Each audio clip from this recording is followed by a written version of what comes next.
Begitu banyak orang yang menggunakan kata kafir di tempat yang salah. Bahkan digunakan untuk menjustifikasi orang lain yang berkeyakinan berbeda dengan dirinya. Dia menyangka sudah berbuat sebaik-baiknya. Sholat sudah. Zakat sudah. Saum sudah. Syahadat sudah. Sholat sunat sudah. Wirid sudah. Semua sudah dilakukannya. Bahkan sholat sunnahnya juga sangat banyak. Tetapi kata Allah, semua perbuatan dia sia-sia. Apa penyebabnya? Yang pertama penyebab utamanya adalah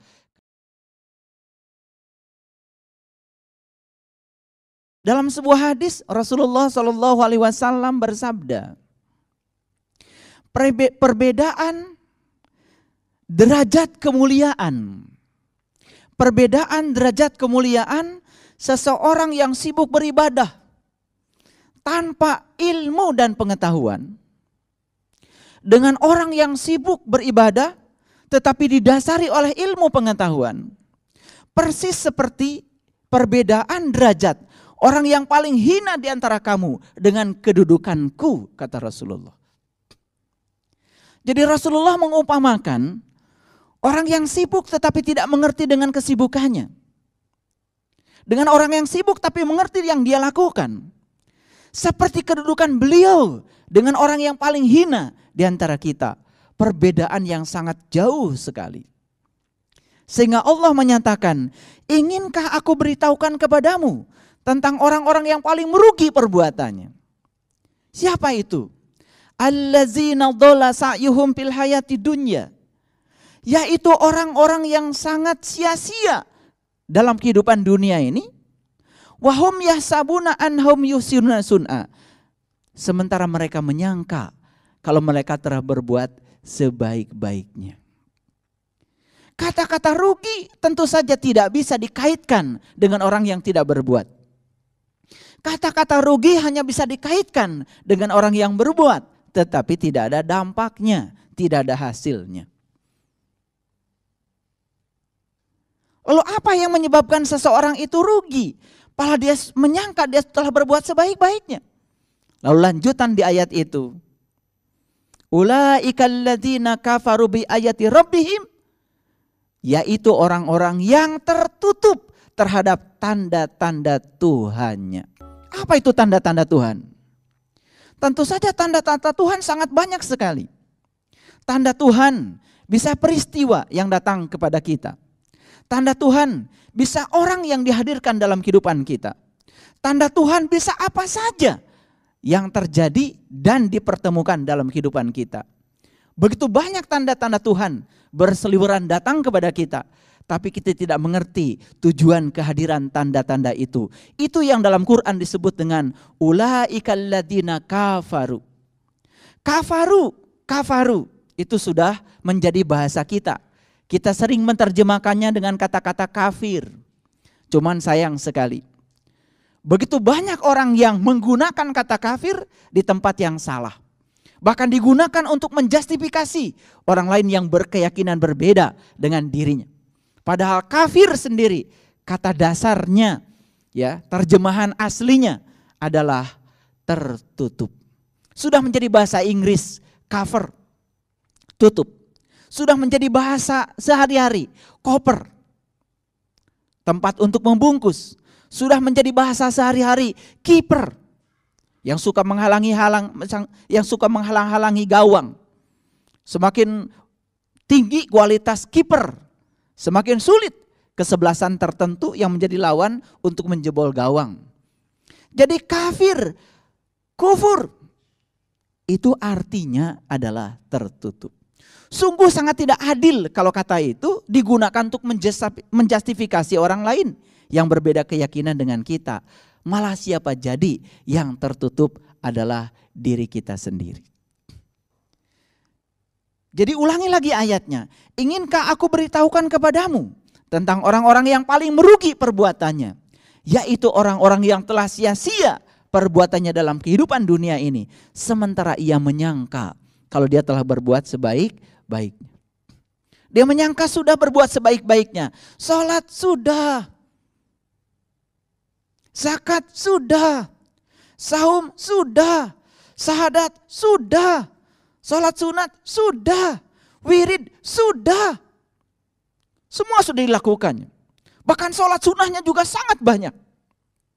Tetapi kata Allah, semua perbuatan dia sia-sia. Apa penyebabnya? Yang pertama penyebab utamanya adalah karena dia tertutup terhadap tanda-tanda Tuhannya yang datang pada dia.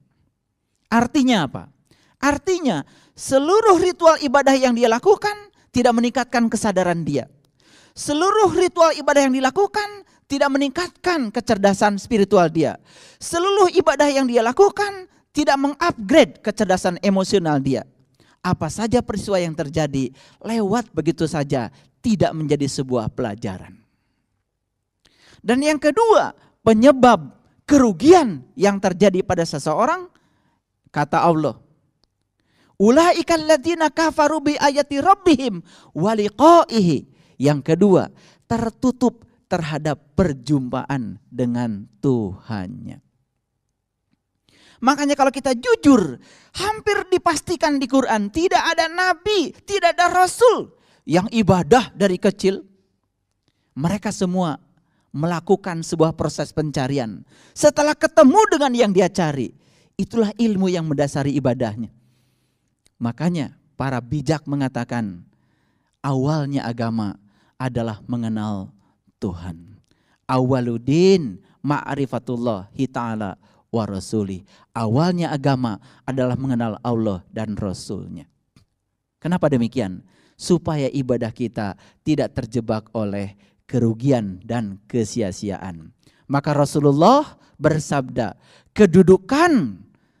perbedaan kedudukan derajat, kemuliaan derajat seseorang yang ibadah dengan ilmu, dengan seseorang yang ibadah seadanya tanpa ilmu.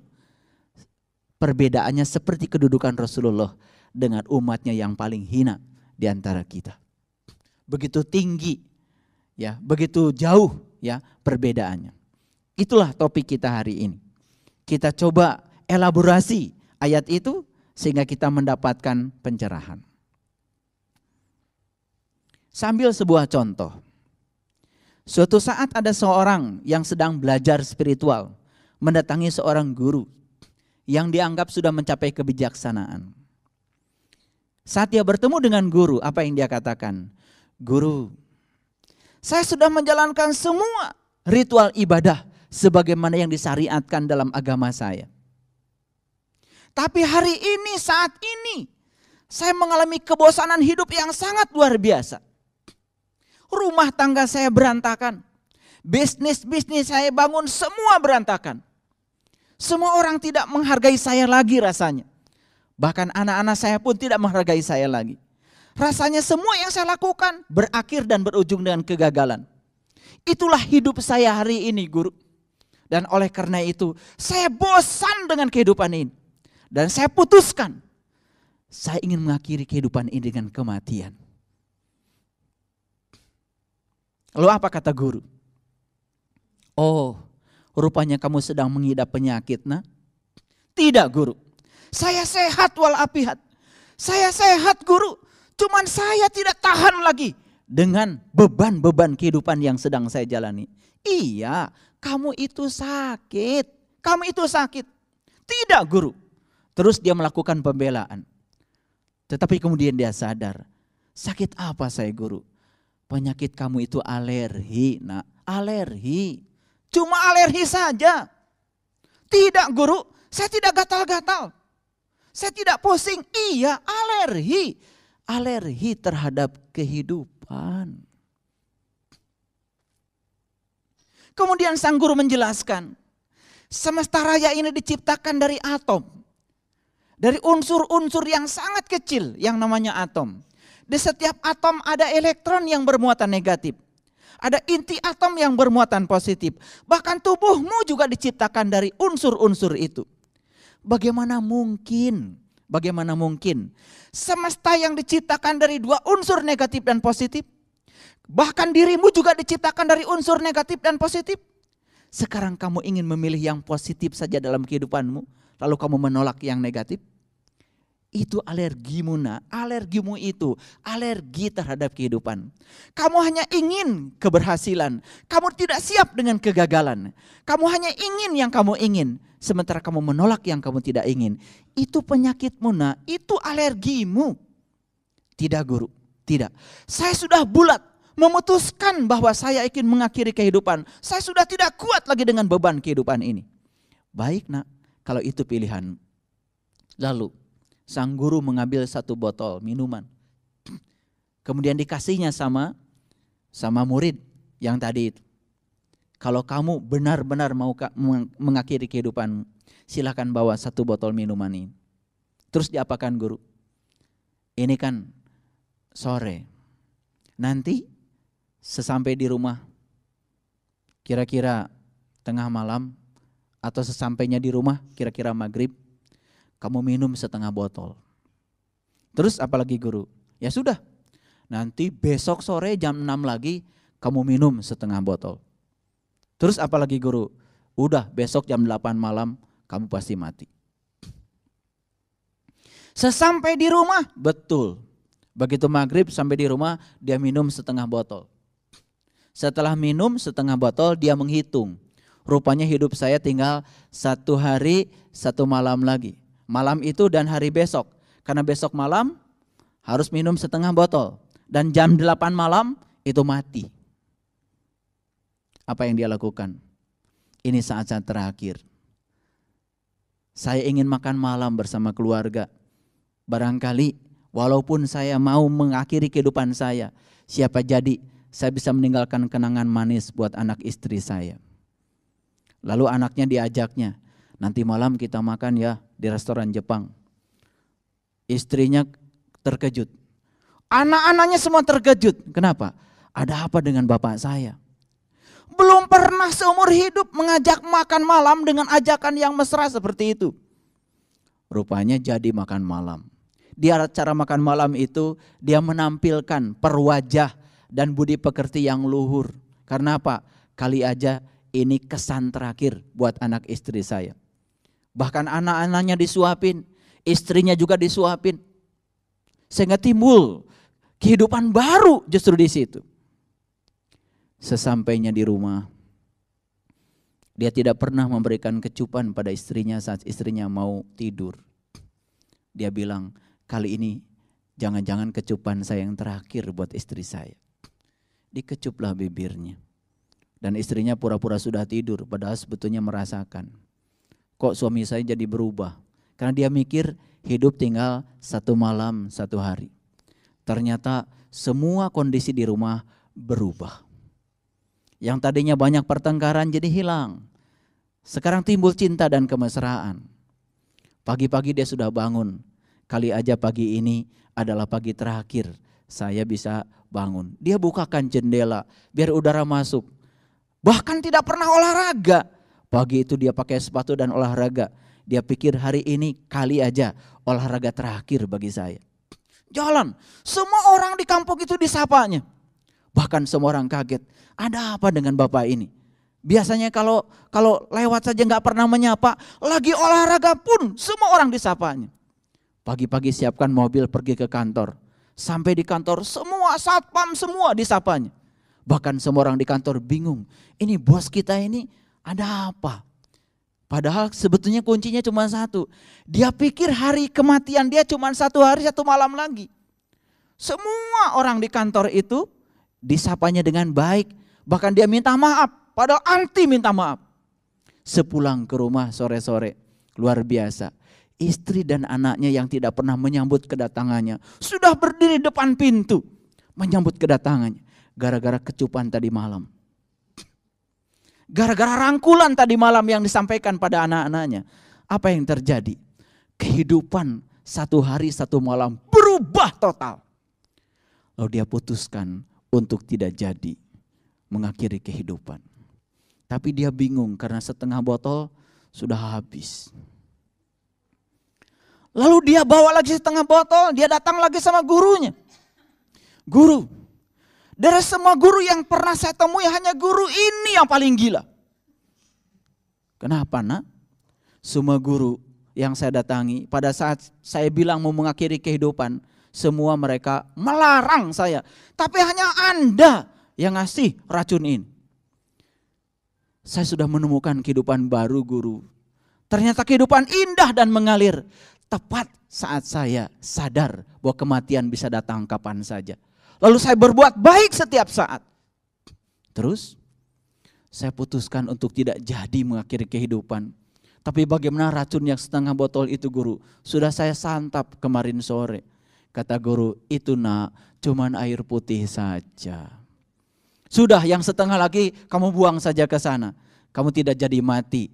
Karena dengan cara seperti inilah saya mengajarkan kehidupan. Ternyata kamu bisa menemukan kehidupan tepat saat kamu sadar bahwa kematian bisa datang kapan saja. Kematian bisa datang menghampiri siapa saja. Dengan waspada yang semacam itu, ternyata kamu bisa mengalirkan kehidupan.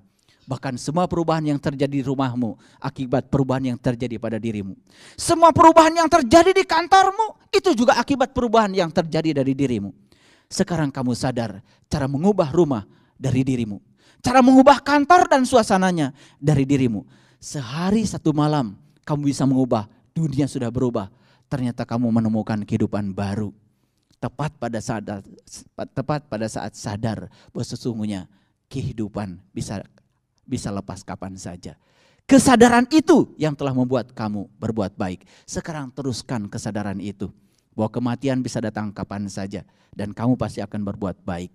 Ternyata dia menemukan kehidupan baru. Mengalir apa adanya dalam kekinian. Ayat ini hanya bisa dipahami oleh orang-orang yang sudah mengalami. Bunyi ayatnya seperti ini. Kamu akan melihat matahari ketika terbit. Condong dari gua ke sebelah kanan. Dan matahari itu terbenam ke sebelah kiri. Dan kamu akan berada di tempat yang sangat luas. 17. 18. Kamu mengira mereka itu bangun. Padahal mereka itu tidur. Kami bolak-balikan mereka ke kanan dan ke kiri. Sedang kedua lengan anjing mengunjur di muka pintu gua. Di Quran ada kata gua, di Quran ada kata-kata anjing, di Quran ada kata-kata matahari. Luar biasa. Barangkali yang pernah membaca buku tentang Sang Kuryang. Sang Kuryang. Ternyata dulu asalnya bukan Sang Kuryang, Sang Guru Hyang. Sang Guru Hyang, Sang Guru Hyang, Sang Guru Hyang. Karena kecepatan memanggil jadi Sang Kuryang. Itu cerita tentang Batara Guru. Temannya siapa? Temannya si Tumang. Kan si Tumang tuh anjing. Anjing tuh lambang binatang yang paling setia. Disitulah sami'na wa ata'na. Makanya kalimat sami'na wa ata'na hanya tepat kalau ditempatkan untuk belajar masalah spiritual. Nabi Musa berguru pada Nabi Khidir diabadikan dalam Quran surat Al-Kahfi. Bagaimana Nabi Musa terusir dari Nabi Khidir. Sang murid terusir dari Nabi Khidir, gurunya. Karena apa? Gara-gara dimensi belajar ilmu syariat dibawa-bawa ke dalam dimensi belajar ilmu hakikat. Bedanya apa? Kalau belajar ilmu hakikat harus pakai guru. Dan seorang guru hakikat pasti sudah mengalami yang diajarkan. Makanya sami'na wa ata'na, di situ letaknya. Apa yang diajarkan guru ikut saja dalam dimensi hakikat. Karena apa? Mengalami dulu, baru memahami, baru meyakini. Dimensi pengalaman akan mengantarkan pada dimensi pemahaman dan keyakinan. Disitulah letaknya sami'na wa ata'na. Nah, sami'na wa ata'na oleh kita ditempatkan dalam ajaran yang salah. Ketika belajar ilmu-ilmu syariat, belajar sesuatu yang tidak dialami, meyakini sesuatu yang tidak berdasarkan pemahaman, pakai sami'na wa ata'na, itu namanya taklid, yang namanya taklid buta. Makanya dalam lagu Jawa yang disebut dengan lagu Cublak Suwang, itu ada kata-kata ketundung gudel. Gudel itu perlambang untuk anak kerbau. Dan anak kerbau itu dilambangkan sebagai binatang yang paling bodoh. Apa saja yang dilakukan ibunya dia ikut. Ibunya nyebur ke kolam pun dia ikut nyebur ke kolam. Walaupun akhirnya harus mati. Mambu ketundung gudel. Semoga kita tidak jadi gudel. yang mengikuti sesuatu tanpa akal. Jadi kembali lagi, ada tradisi Quran, ada tradisi kitab suci yang lain, ada tradisi leluhur kita, di situ ada bahasa-bahasa universal. Rupanya matahari yang dimaksud oleh para leluhur kita bukan matahari yang itu. Tapi matahari sejati yang ada pada setiap orang. Barang siapa yang sudah menemukan sang matahari sejati di dalam kolbunya, di dalam rumah Tuhan, maka dia menemukan ma'rifatullah. Makanya kita belajar ilmu yang namanya iqlab. Iqlab itu dari kata kolbu. Kapan iqlab itu terjadi? Ketika nun mati ketemu dengan ba, dibacanya mim. Nun itu adalah nurullah, ba adalah baitullah, mim adalah ma'rifatullah. Siapa saja yang menemukan nun di dalam ba, maka dialah ahli-ahli baitullah. Itu yang disebut dengan ahli ma'rifatullah. Dia bisa melihat semesta raya yang besar itu dalam dirinya sendiri. Dia bisa melihat ya rahasia semesta di dalam dirinya. Itulah awal cikal bakal kita menuju meniti ke dalam diri. Sehingga kacamata jiwa yang gelap gulita tadi bisa kita lepaskan. Begitu dilepaskan kacamata yang gelap gulita, kita punya kacamata baru. Namanya panon poe, melihat dalam terang benderang. Akibatnya apa? Tidak mungkin mengalami kecelakaan spiritual. Sekarang mari kita sadari, kita saja yang ada di sini. Kadang-kadang suka marah, kadang-kadang suka kesel, kadang-kadang marah membabi buta, betul nggak? Itu kecelakaan spiritual. Kapan itu terjadi? Tepat saat pikiran yang tidak stabil bertemu dengan lingkungan yang tidak stabil. Beruntung sekali orang yang pikirannya sudah stabil. Kenapa? Orang yang pikirannya sudah stabil, lingkungan yang tidak stabil pun bisa membuat pikirannya tambah stabil.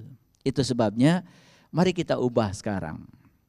Rasa sakit jangan dianggap sebagai hukuman, tapi rasa sakit jadikan sebagai bimbingan. Kegagalan jangan dianggap sebagai hukuman, tapi kegagalan pandang sebagai guru yang sedang menyamar yang datang kepada kita. Orang-orang yang memusuhi kita jangan dianggap musuh. Anggap dia sebagai guru-guru sejati yang sedang dihadirkan kepada kita untuk membimbing kita tambah bijaksana, tambah sabar. Gelap jangan ditabrakan dengan terang, tapi dimitrakan dengan terang.